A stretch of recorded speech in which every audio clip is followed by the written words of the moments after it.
ترانہ کو ایجاد کیا، جس نے طبلے کو ایجاد کیا، اس کو انوینٹ کیا، اور جس نے ستار کو انوینٹ کیا، اور یہ سب کچھ ایک شخص نے کیسے کیا؟ بس یہی ہے داستان کے اندر. اور آخر میں آپ جے پور والوں کے لیے ایک خاص تحفہ ہے. حضرت امیر خسرو نے شاعر بننے کا فن دیا داستان گوئی میں. وہ کیسے؟ اس میں آپ سب لوگ شامل ہوں گے، آپ سب کے قصے ہوں گے، آپ سب کی باتیں ہوں گی، اور اس کے ساتھ میں داستان کیسے بنتی ہے. بھائی میں ایک بات کہہ دوں، داستان گوئی یہ فن، خاص طور سے یہ فن، یہ تو رٹا مارنے کا فن نہیں ہے، تو اپج کا ہے. کہ کہا جاتا ہے ہمارے یہاں شاستروں میں ہے کہ سرسوتی کا وردان، اس لیے سرسوتی کی پوجا ہے.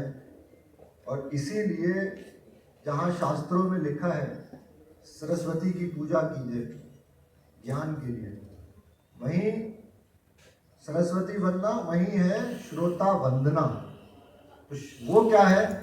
آخر میں اس راز پہ پہنچیں گے تو حل کریں خسرو کے راز. کون تھا خسرو؟ آخر اس کے کہنے میں یہ طلسم کیوں پیدا ہوا؟ کیوں وہ زمانوں تک لوگوں کے ساتھ رہا؟ یہ داستان اس بچے کی جس کے باپ کا سایہ اس کے سر سے اٹھا تو اس کی راجپوت ماں نے اس کی پرورش کی، جس کے نانا راؤ راوت ارض جو دہلی کی فوج میں اعلیٰ سالار. یہ بچہ دہلی پہنچا جب اس کے باپ کا دیہانت ہوا. دہلی پہنچ ذرا روز خسرو ادھر ادھر رہے، پریشان رہے، لیکن پھر دہلی میں ہی ایک صوفی، ایک درویش کو اپنا استاد مانا. کیسے خسرو دربار تک پہنچے کہ خسرو کو شوق تھا شاعری کا. بچپن میں وہ لفظ سے لفظ جوڑتے، شعر سے شعر بناتے، لوگوں کو جوڑ جوڑ سناتے.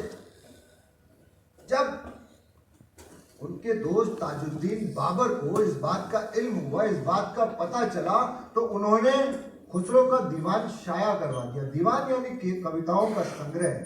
اب دیکھیے کیسے ایک شخص بنتا ہے اور کیسے یہ ہندوستان کی تاریخ اور کیسے پوری دنیا سے جڑتا ہے. اس کا نام رکھا تحفۃ السن، یعنی بچپن کا تحفہ. خسرو نے دیکھا تو کہا، میاں یہ تم نے کیا کیا؟ یہ تو سب بچپن کی اٹکھیلیاں تھیں، سب مذاق تھا. تم نے اس کو، جب لوگ سنیں گے، پڑھیں گے، دیکھیں گے تو ہنسیں گے.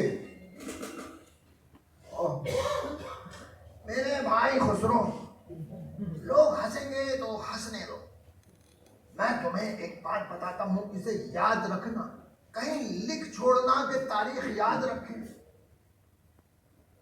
جو عقل مند لوگ ہیں وہ تمہاری عمر اور تمہارے کام کو سراہیں گے، اور جو بیوقوف ہیں ان سے ڈرنا اپنے آپ میں بے خوفی ہے. میرے دوست اس دیوان کو شائع ہونے دو، دنیا کو پڑھنے دو.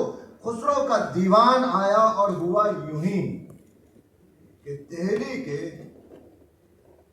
سلطان نے خسرو کو بلایا اور کہا، خسرو، ہمیں معلوم ہوا ہے کہ تمہارے پاس خزانہ ہے جسے تم نے چھپا کے رکھا ہے، اور تمہیں معلوم ہے خزانے کو چھپانا کتنا بڑا جرم ہے. خزانہ؟ میرے پاس تو کچھ نہیں، میں نے تو کچھ نہیں چھپایا. خسرو، یہ جو تمہارے سینے میں شاعری ہے، یہ خوبصورت بول ہیں، یہ ہمارے ہیرے موتی اور جواہرات سے زیادہ قیمتی ہے. تم نے یہ ہم سے چھپا کے رکھے. کہو، کچھ تو کہو.